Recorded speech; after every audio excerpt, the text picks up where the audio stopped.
안녕하세요. 저는 쇼핑몰을 운영 중인 30대 후반의 여자입니다. 고부 갈등 말로만 들었지 제가 당할 줄은 몰랐던 사람 중 한 사람이 저인데요. 고부 갈등, 시댁과의 갈등, 많이 들어보셨을 테지만 왜 비슷해 보여도 같은 사연은 하나도 없잖아요. 오늘은 제가 겪은 일에 대해 많은 분들에게 속 시원히 털어놓아 보려고 합니다. TV에서나 봤지. 정말 저도 살면서 이렇게 미친 사람들을 만나게 될 줄은 상상도 못했어요.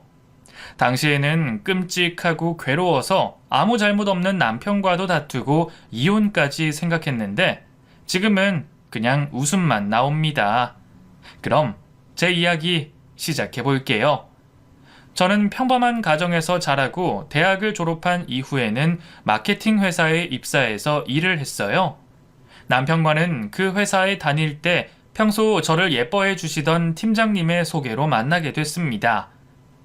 다혜 씨 만나는 남자 없지? 다혜 씨가 지금 몇 살이지? 27인가? 네, 맞아요. 왜요? 소개팅 해주시려고요? 그래, 내 대학 동기 놈이 하나 있는데 걔가 성격도 시원시원하니 키도 크고 훈남 스타일이야. 한번 만나볼래? 내가 사람 보는 눈 있는 거 알지? 딱 보니까 다혜 씨랑 찰떡궁합일 것 같아서 그래. 사실 저도 당시에는 연애를 2년째 쉬고 있었기도 하고 결혼할 나이가 다가오기도 했습니다. 그런 시기에 믿을 만한 팀장님이 소개팅을 해주시겠다고 하니 저도 좋다고 했어요. 정말요? 그럼 만나볼게요, 팀장님. 그럼 다혜 씨 연락처 그 친구한테 줄게. 잘해봐. 나중에 잘 되면 좋은 옷 한 벌 알지? 팀장님은 그렇게 말하면서 저에게 찡긋 윙크를 했습니다. 그리고 그날 바로 그 사람에게 문자 메시지가 도착했어요. 쇳불도 당긴 김에 빼라고 저희는 그 주 주말에 같이 식사를 하기로 약속했어요. 그 사람은 저보다 2살이 많다고 했습니다. 문자 메시지 상으로는 사람이 뭔가 꼼꼼하고 예의가 바른 사람인 것 같았어요. 저는 실없는 농담을 하거나 허세를 부리는 사람은 질색인데 그 사람은 그런 선을 넘지 않더라고요. 그리고 약속 장소에 갔더니 약속 시간보다 30분이나 먼저 와서 저를 기다리고 있었습니다. 그리고 저를 보자마자 눈에 하트가 뿅뿅 떠다니는 게 느껴질 정도로 저를 사랑스럽다는 눈길로 바라보고 있었어요. 다혜 씨 맞죠? 네, 안녕하세요. 김성수 씨 맞으세요? 네, 저 김성수 맞습니다. 반가워요. 얼른 앉으세요. 제가 늦었나? 10분 일찍 왔는데 언제부터 와 계셨어요? 저는 30분 전에 왔습니다. 너무 긴장이 돼서 미리 와서 좀 진정 좀 시키려고요. 어찌나 설렜는지 몰라요. 그렇게 해맑게 웃으면서 솔직하게 말하는 그 사람을 보니 저도 기분이 좋아져서 환하게 웃게 됐습니다. 그렇게 웃어본 게 얼마만인지 모르겠더라고요. 그리고 좋은 에너지를 많이 받았습니다. 뭐니 뭐니 해도 사람을 웃게 하는 사람이 최고라고 생각해요. 그 사람은 적당한 선을 넘지 않으면서 솔직한 태도로 저의 환심을 금방 이끌어냈습니다. 그 사람에게 저도 좋은 사람이 되고 싶은 마음이 용솟음 쳤습니다. 대화도 잘 통해서 첫 만남부터 어색함이 하나도 느껴지지 않고 편안했어요. 그 이후로 저희는 주기적으로 만나다가 자연스럽게 연인 사이로 발전되었습니다. 그 사람과 저는 많은 면에서 서로 잘 통했어요. 제가 부족한 점은 그 사람이 채워주고 그 사람이 부족한 점은 제가 채워주는 좋은 관계였습니다. 성수씨, 선배가 성수씨 만나기 전에 뭐라고 했는 줄 알아? 뭐라고 했는데? 성수씨랑 나랑 분명히 찰떡궁합일 거라고 하더라고. 아, 진짜? 내 친구지만 보는 눈이 있다니까. 걔 아무래도 돗자리 깔아야 되겠다. 대학로 뭐 이런 데서. 그렇게 저희는 서로에게 좋은 감정으로 연애를 했습니다. 다투는 적이 거의 없었어요. 1년 반을 연애하면서 내가 결혼을 한다면 이 사람이랑 하게 되겠구나 막연히 생각하고 있었어요. 그리고 제 나이 29이 되던 해 그 사람의 청혼으로 저희는 결혼을 결심하게 됐습니다. 다혜야, 나 이제 31고 너는 29이다. 더 이상 늦출 수 없다. 결혼하자. 그래, 이제 결혼하자. 그리고 저는 시댁에 인사를 갔습니다. 시아버지는 카센터를 운영하고 계셨고 시어머니는 시아버지의 일을 돕고 계셨어요. 그리고 저와 동갑이던 신우는 결혼을 해서 아이까지 있다고 했습니다. 인사를 가서 식사를 하며 대화를 나누던 중에 신우가 갓난애를 데리고 집으로 왔어요. 성희야, 어쩐 일이야, 연락도 없이. 아이고, 우리 손주. 그러자 신우는 제가 있던 말던 신경도 안 쓰고 난리를 쳤습니다. 아, 엄마, 나 그 인간이랑 이혼할 거야. 그 인간이 나 때렸어. 완전 미친놈이야. 이거 봐, 여기 멍 보이지? 뭐? 박서방이 널 때려? 이놈의 자식 내가 가만 안 둬. 가자, 병원 가자. 진단서 떼. 시어머니는 신우가 맞았다는 말을 듣고는 길길이 날뛰며 신우를 데리고 병원을 가겠다고 했습니다. 그리고 3개월이 채 안 된 아이를 저에게 맡겼어요. 다혜야, 너 애 볼 줄 아니? 네? 아니요. 그냥 울면 기저귀 갈고 인터넷에 검색해서 분유 타서 먹이면 돼. 우리 병원 좀 다녀올게. 그러자 시아버지가 시어머니를 말렸습니다. 이 사람은 지금 며느리들 애가 인사 왔는데 어딜 간다는 거야? 성희 너 혼자 가서 진료받아라. 성희가 뭐 10살 배기 애도 아니고 쟤도 이제 29이야. 그리고 무슨 일이 있었길래 그 착한 박서방이 손찌검을 하냐? 성희 너 또 무슨 짓 했어? 시아버지의 말에 신우이가 주먹으로 가슴팍을 내리치며 대답했습니다. 아, 답답해. 내가 무슨 잘못을 했다고 그래? 때린 놈이 잘못이지. 아빠는 누구 편이야? 편이 문제가 아니라. 아휴, 됐다. 너 혼자 병원 가. 시아버지의 말씀을 들은 채도 하지 않고 시어머니는 바로 옷을 챙겨 입고 신우이를 데리고 나가버렸습니다. 저는 제 손에 안겨진 아이를 보며 어쩔 줄을 모르겠더라고요. 그런 저를 보고 시아버지께서 아이를 저 대신 받아 안으셨습니다. 미안해요. 그 성수 엄마가 지 딸 일이라면 눈이 횟가닥 도는 사람이라서. 아니에요. 전 괜찮아요, 아버님. 그리고 시아버지와 남편이 신우에 대한 이런저런 대화를 나눴습니다. 어릴 때부터 가족들 속을 많이 썩힌 모양이더라고요. 제가 듣고 있어서 그런지 많은 이야기를 하지는 않으셨지만 신우 이야기를 하며 남편과 시아버지가 한숨을 몇 번을 내쉬셨는지 모르겠네요. 시아버지가 애를 잘 보시더라고요. 그리고 저희에게 미안하다며 나중에 또 보자고 하셨어요. 그래서 남편과 저는 시댁에서 나왔습니다. 정말 갑작스러운 상황에 어리둥절하더라고요. 그런 저를 보며 남편이 말했습니다. 성희, 제가 고등학교 때부터 만났다 헤어졌다 했던 남자랑 2년 전에 결혼을 했거든. 결혼하고 나서도 또 헤어진 애 만회하면서 살다가 애가 져서 임신하고 애 낳고 나면 잘 살 줄 알았더니 대체 또 무슨 일인지.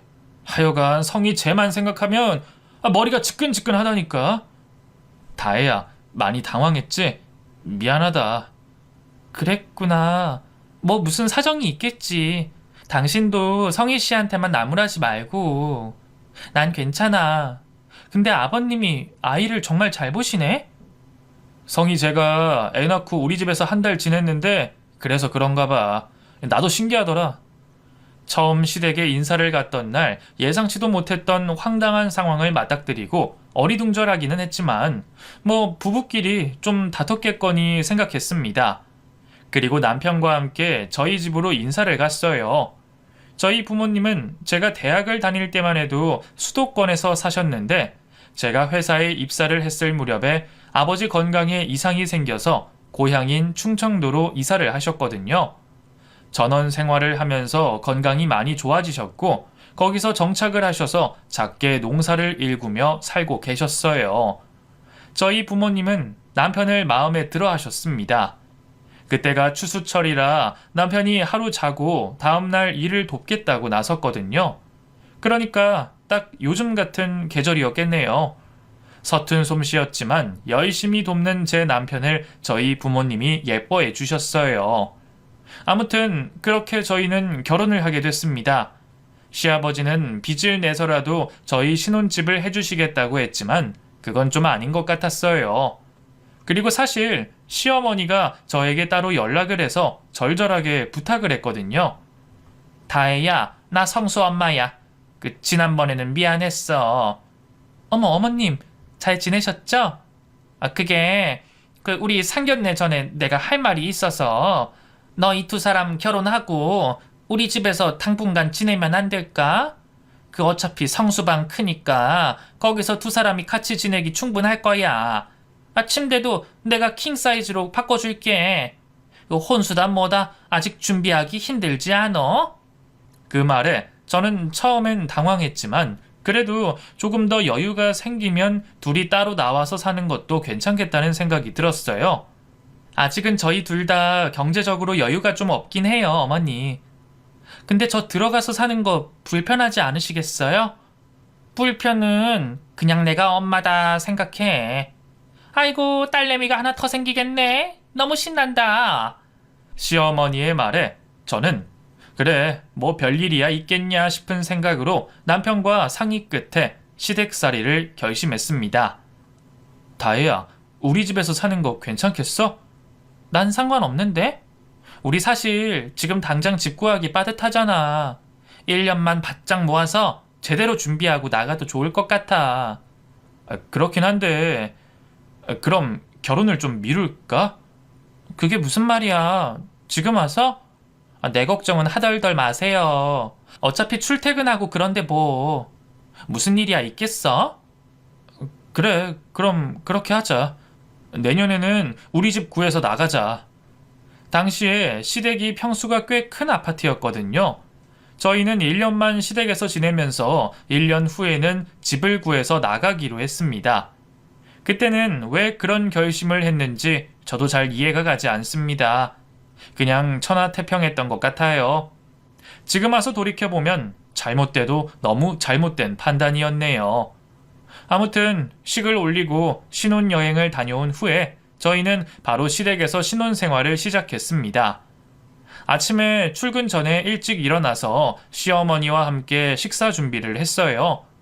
제가 자취를 오래 해서 요리랑 살림에는 도 같은 상태였거든요. 그래서인지 시어머니로부터 잔소리를 듣는 편은 아니어서 다행이라고 생각했습니다.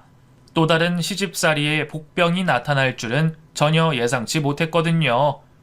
그렇게 한 달이 흐른 후에 저는 허니문 베이비를 갖게 됐다는 사실을 알게 됐어요. 초반에 입덧으로 고생을 해서 회사에서 눈치가 보였습니다. 그리고 그때 당시 다니던 회사에서 외근을 해야 하는 일도 많았는데 일을 제대로 감당하지 못하자 상사분들에게 핀잔을 많이 들었어요. 아이, 결혼하고 임신했으면 일 그만둬야 되는 거 아니야? 다혜 씨도 알잖아. 우리 업계 빡빡하게 돌아가는 거. 죄송합니다. 저는 더 할 말이 없었습니다. 저와 친하던 팀장님이 방패 역할을 해주셨지만 그것도 한계가 있었습니다. 그래서 저는 결국 임신 3개월 차에 권고사직을 당하게 됐어요. 너무 서글프더라고요. 호르몬의 영양 탓도 있겠지만 굉장히 우울한 나날을 보내게 됐습니다. 그리고 엎친 데 덮친 격이라고 하죠. 제가 사직을 하고 힘없이 시댁에서 지내면서 나중에 하고자 했던 쇼핑몰 사업을 구상 중이었던 때였어요. 시어머니가 안절부절 못하며 시노이의 이혼 소식을 전해왔습니다. 다혜야. 네? 어머님 왜요? 왜요는 일본요고. 야, 우리 성이 결국 이혼했단다. 어쩌다가. 아이고, 불쌍한 우리 딸. 겨우 양육권은 가지고 왔다는데 이를 어쩌냐. 내 딸이 이혼녀의 싱글맘이라니 이를 어째. 저는 뭐라고 이야기를 해야 될지 모르겠더라고요. 아이고, 어머니, 요즘 이혼은 별거 아니에요. 아가씨 강한 사람이니까 새 출발할 수 있을 거예요. 너무 걱정하지 마세요. 겨우 그렇게 위로의 말을 했는데 시어머니가 제 말을 듣자마자 도끼 눈을 뜨고 저를 노려보면서 소리쳤어요. 너는 그걸 말이라고 하냐? 너도 여차하면 이혼하겠다는 말로 들리네? 지 일 아니라고 입을 함부로 놀려? 아니요, 그게 아니라 저는... 됐다! 듣기 싫어! 아무튼 성이 내일부터 애 데리고 집에 들어와서 살 거야. 성이 결혼 전에 쓰던 방에서 지낼 거니까 그런 줄 알아. 너도 이제 일 안 하니까 집에서 성이 좀 위로해주고. 네, 어머니. 그리고 다음날 신우가 아이를 업고서 시댁으로 들어왔어요. 신우는 알면서도 저를 보며 왜 집에 있냐고 묻더라고요. 언니, 지금 회사 갈 시간 아니에요? 왜 집에 있어? 일단 우리 애 좀 받아줘요. 저는 얼떨결에 신우의 아이를 받아 안고 대답했어요. 저 회사 그만둬서... 제 말을 시어머니가 자르고 대신 대답했습니다. 얘 임신했다고 회사 잘렸잖니.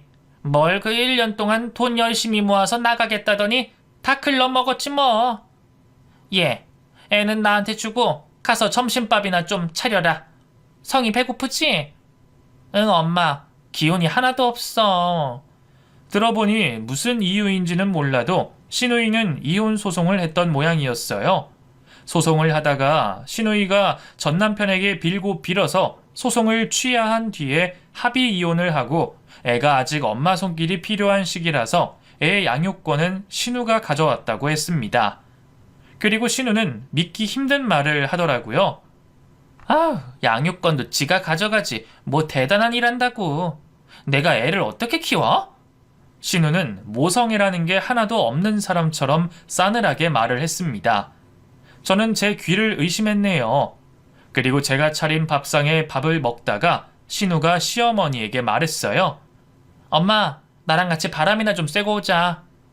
그럴까? 그래, 우리 딸 나가서 기분 전환 좀 하자.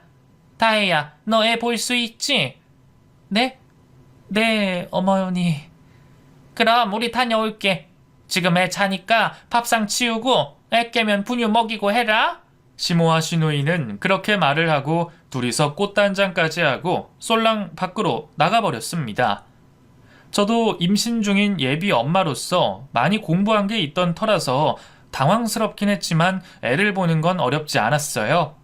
하지만 왠지 제가 전래동화 속 콩쥐팥쥐의 콩쥐가 된 기분에 서러운 마음이었습니다.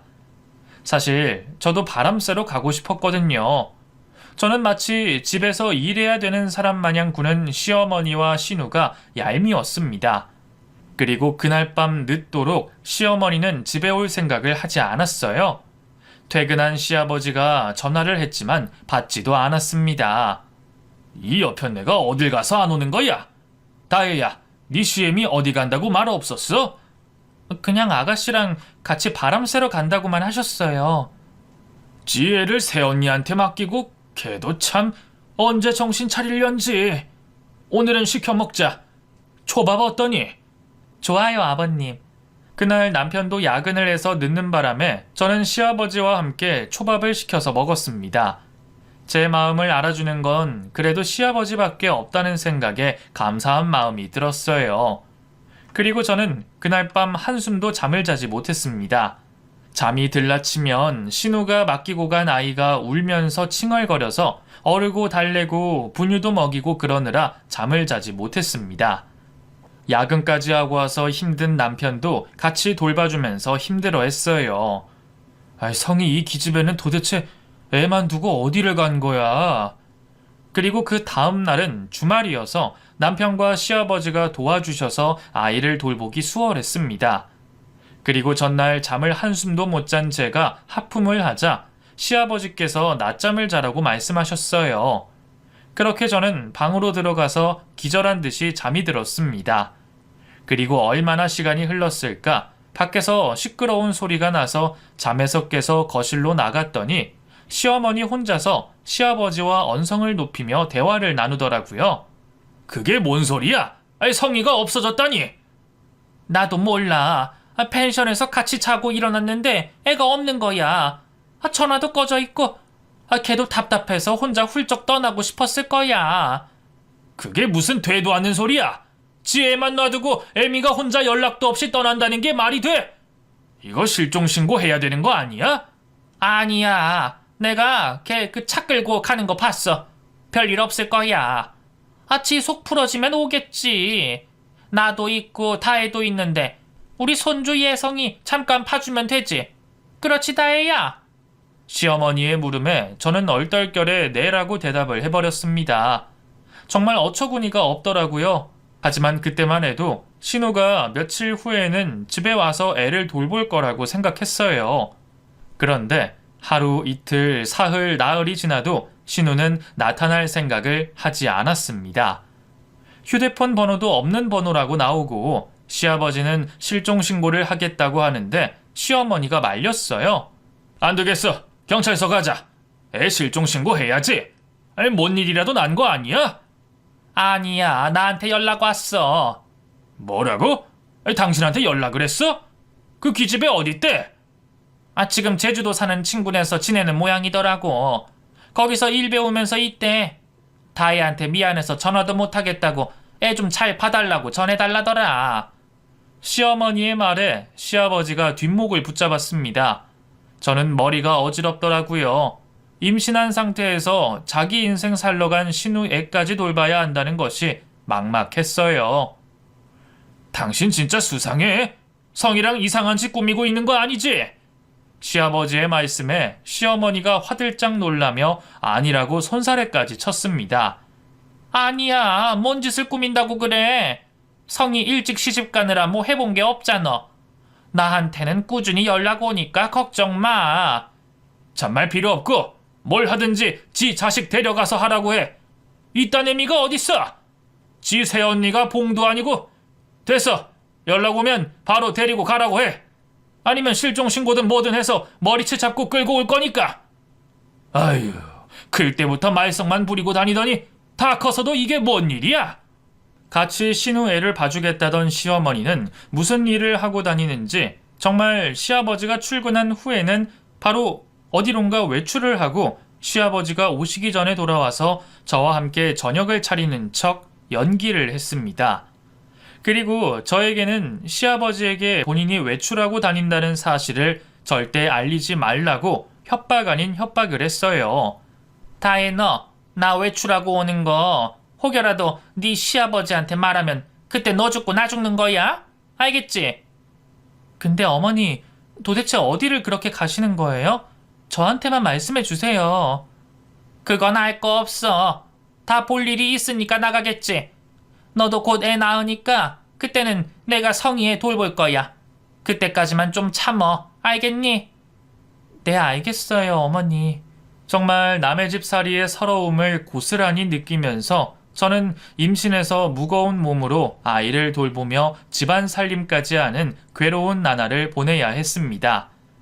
당장 시댁을 나가 살려고 해도 그럴 형편도 아니었고 무리를 해서 나갈 수는 있지만 어디로 가든 신우 애를 제가 돌봐야 한다는 사실은 변함이 없을 것 같았어요. 그렇게 또 한 달, 두 달, 세 달 시간이 흐르고 저는 아이를 출산했습니다. 자연분만이 어려워서 제왕절개로 아이를 낳게 됐어요. 아이는 저와 남편을 쏙 빼닮은 딸이었습니다. 자식을 낳고 나니 신우가 더 이해가 가지 않더라고요. 어떻게 이렇게 눈에 넣어도 아프지 않을 자식을 내팽개치고 지 삶 살겠다고 연락도 없이 떠나버릴 수가 있는지 시조카가 불쌍하다는 생각도 들었네요. 아이를 낳고 시아버지 덕분에 저는 산후조리원에서 2주간 머물 수 있었습니다. 그 기간 동안에는 시어머니가 저희 애를 보러 오지도 않은 채 시조카를 돌보고 있었고요. 그리고 시아버지와 대판 싸운 모양이었습니다. 시아버지가 씩씩대며 저희 아이를 보러 산후조리원에 오셔서 남편에게 말씀하셨어요. 아유, 네 엄마는 대체 왜 그러냐? 왜요? 엄마 왜요? 아이 글쎄 네 조카를 집에 혼자 놔두고 외출했더라. 미친 거 아니야 그거? 내가 전화했더니 1시간만 애 보고 있으라고 하고는 5시간이 넘어서야 집에 왔더라고.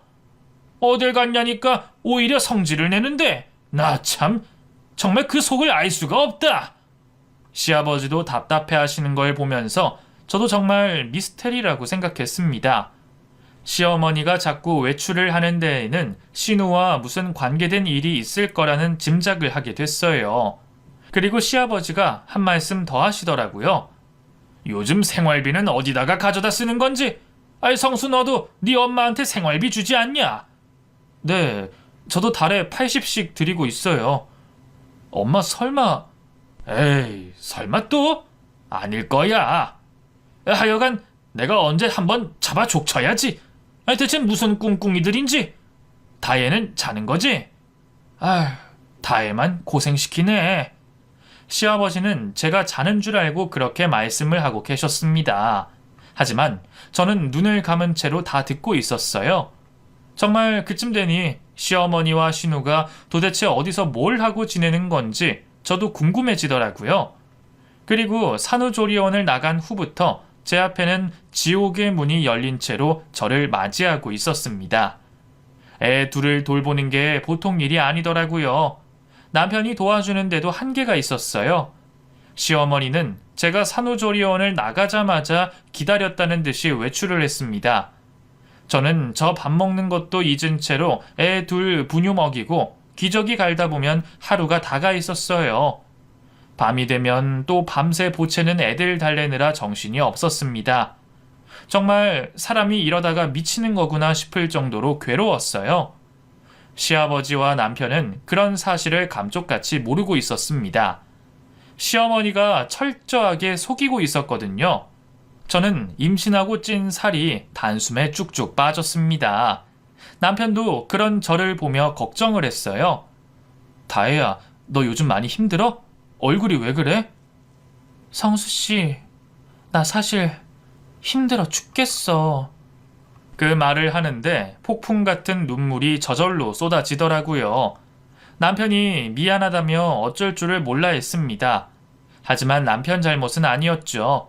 그리고 남편이 결심한 듯이 말을 하더라고요. 아무래도 안 되겠다. 언제까지 우리가 애 둘을 키울 수는 없잖아. 내가 무슨 수를 써서라도 성이 이 기집애 꼭 찾아서 데리고 올게. 그날 이후로 남편은 백방으로 신우의 행적을 알아보고 다니는 것 같았습니다. 시어머니를 만나면 항상 신우가 어딨는지 캐묻기도 했고요. 하지만 시어머니는 절대 모른다고 발뺌을 했습니다. 아, 내가 어떻게 아니? 그냥 지금 부산에서 잘 지낸다는 것만 알아. 이제 곧 올 거야. 엄마, 다혜 지금 상태 어떤 줄 아세요? 애가 그냥 살이 쪽 빠졌어요. 엄마, 예성이 같이 보고 계신 거 맞죠? 이게 뭔 아들이 이렇게 잔소리가 많어? 네 와이프만 중하니? 아이고 속상해. 시어머니는 괜히 화를 내며 그 대화를 피하고는 했습니다. 저는 산후 우울증에 걸린 사람처럼 혼자 있으면 죽고 싶다는 생각까지 들었어요. 정말 너무 힘들더라고요. 저는 바깥 활동도 좋아했던 사람이고 쇼핑몰을 시작할 계획도 있었는데 아무것도 할 수 없이 내 자식과 신우 자식이지만 엄연히 남의 자식까지 돌보면서 시어머니 눈치까지 보고 살려니 정말 죽을 맛이었습니다. 그런 우울함에도 적응해가며 지내다 보니 시간이 훌쩍 흘러 있었어요. 신우가 실종된 지 1년이 다 되어 가던 어느 날이었습니다. 그날은 시조카의 돌날이었거든요. 신우는 없지만 시조카 돌잔치라도 해주고자 마음먹고 열심히 음식 준비를 하고 있었어요. 그날은 아버님도 제 남편도 쉬는 날이라서 함께 음식 준비를 했습니다. 그리고 남편이 말했어요. 아버지, 다혜야, 성희 걔 지금 어디 있는지 대충 파악해놨어. 곧 데리고 올게요. 뭐? 아, 그걸 왜 이제 말해? 성희 그 자식 어딨다냐? 시아버지의 말씀에 남편이 입을 열려던 찰나에 현관벨이 울렸어요. 그날도 아침 일찍 외출했던 시어머니가 돌아오는 모양이라고 생각했습니다. 그리고 제가 나가서 문을 열어주고 펼쳐진 광경에 기겁을 했어요.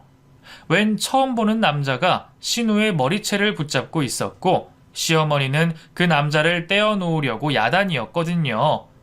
이거 놓고 말하게. 이거 놔! 장모님, 이거 놓으면 얘 또 쪼르르 도망갈 텐데 저 못 놔요.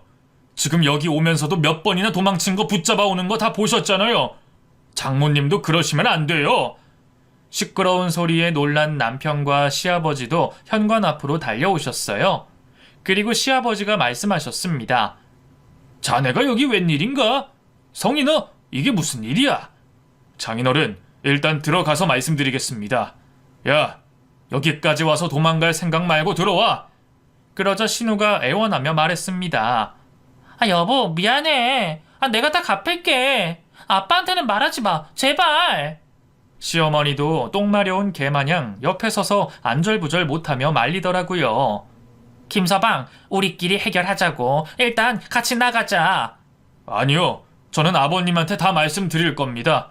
들어가세요. 대화 내용을 들어보니 낯선 남자는 신우의 전남편인 것 같더라고요.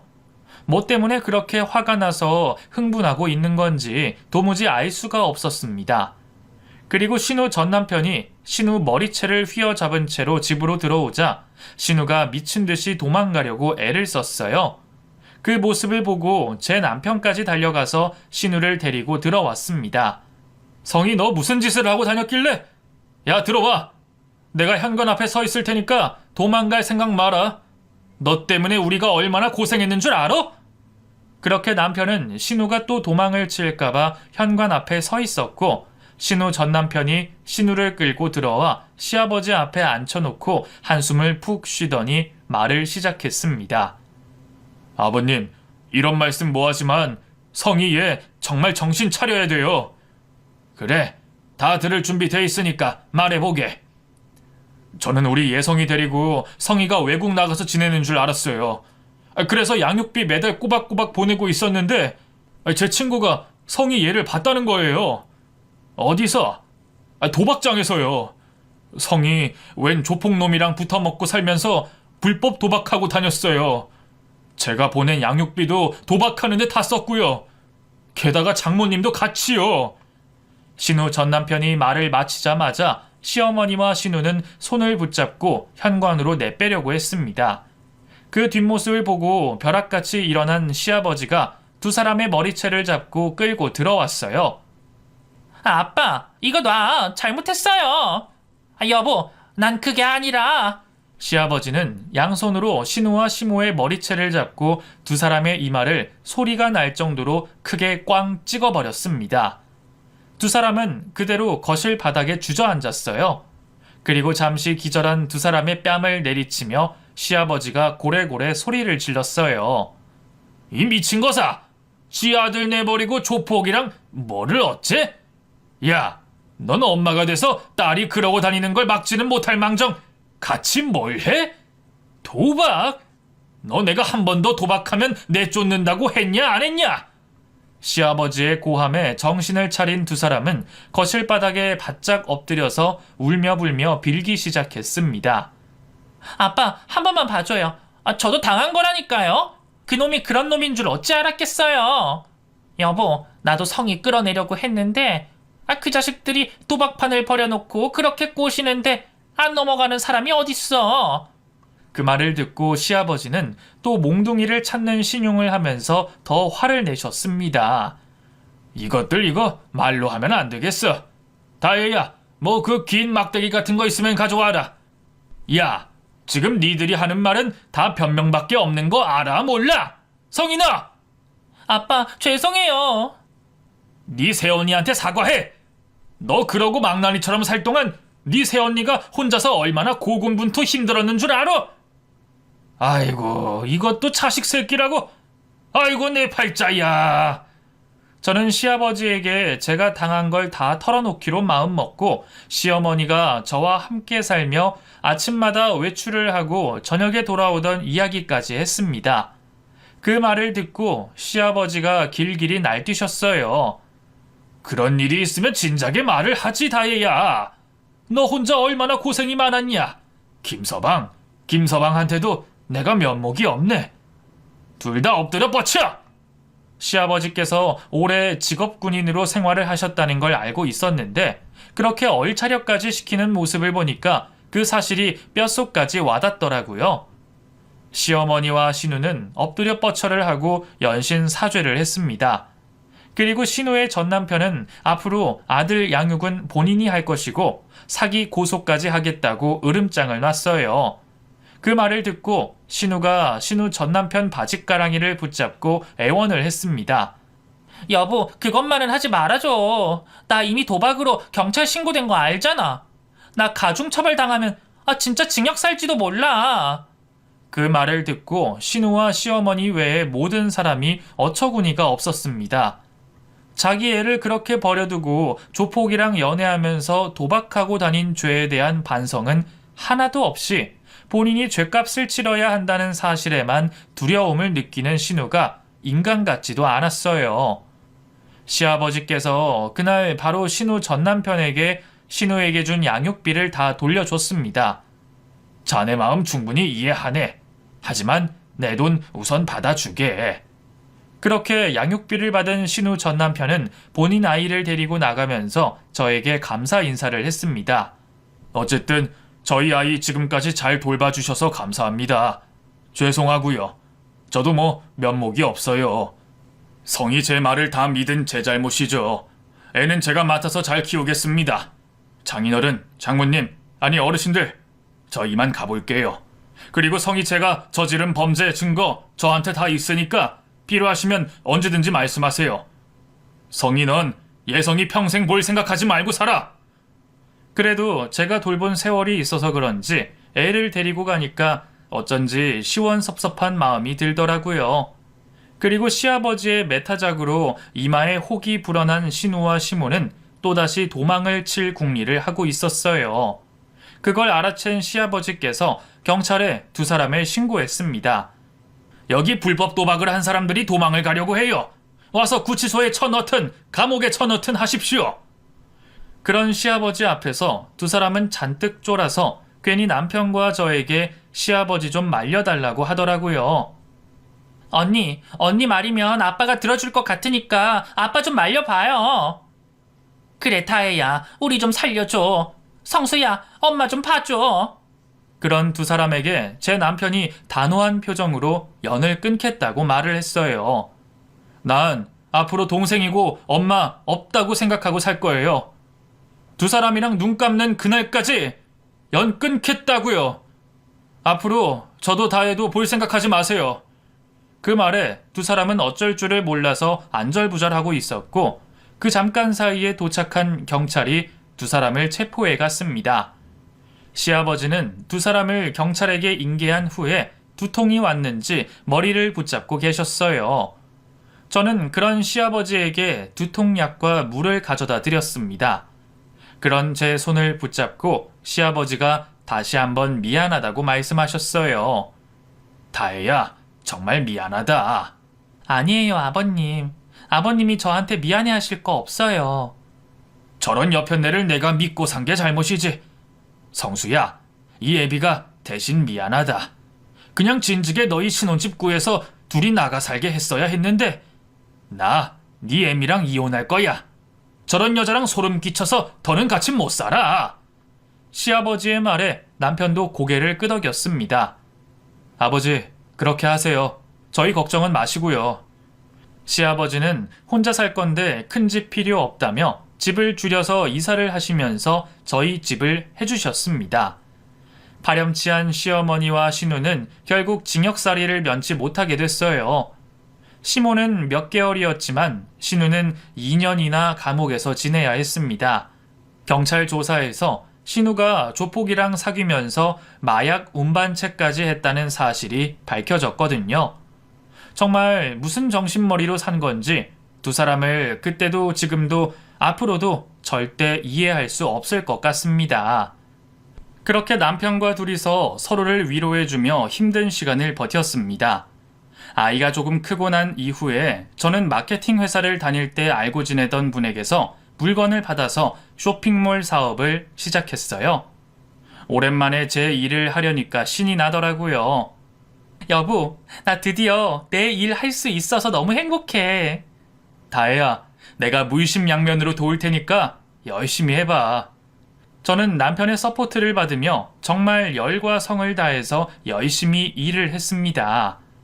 노력이 배신을 하지 않아줘서 쇼핑몰 사업은 나날이 승승장구를 하고 저희는 집도 넓혀서 이사를 했어요. 그리고 저희 부부는 둘째 아들까지 낳았습니다.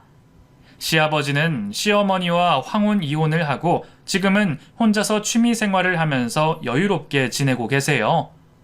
저희 아이들이 할아버지를 좋아하고 시아버님도 손주들 보는 맛에 사신다며 자주 만나고 있습니다. 감옥에서 나온 신우와 시모는 시아버지를 찾아와서 울고불고 난리를 쳤던 모양이더라고요. 두 사람 이야기를 되도록이면 하지 않으시려고 하는 시아버지께서 한탄을 하셨습니다. 둘이서 날 찾아왔는데 어찌나 소름이 끼치던지. 아유, 내가 낳은 자식이지만 정말 걔는 도저히 못 받아주겠어. 둘이 알아서 살라고 했다. 다시는 안 만나준다고 했더니 성수 집이 어디냐고. 저희 집을요? 내가 절대 안 알려준다고 했지. 아유, 두 인간들 생각만 해도 골치가 지끈지끈 아파. 혹시라도 모르는 번호로 전화 오거나 하면 절대 받지 마라. 네, 아버님. 당연하죠, 아빠. 우연히 만나도 모르는 척 할 거예요. 저도 완전 질렸어요. 다행히 저희 부부를 찾아오지는 않고 있어요. 혹시나 이 사연을 들으신다면 두 사람 이야기라는 걸 알겠죠? 앞으로도 절대 만날 생각 없으니 알아서들 잘 살라고 말하고 싶네요. 다 지난 일이라고 생각했는데도 쓰면서 몇 번씩이나 울분이 터져나와서 애를 먹었습니다. 그래도 털어놓고 나니 속이 후련해요. 들어주셔서 감사하고 건강하시고 행복하시기를 바라겠습니다.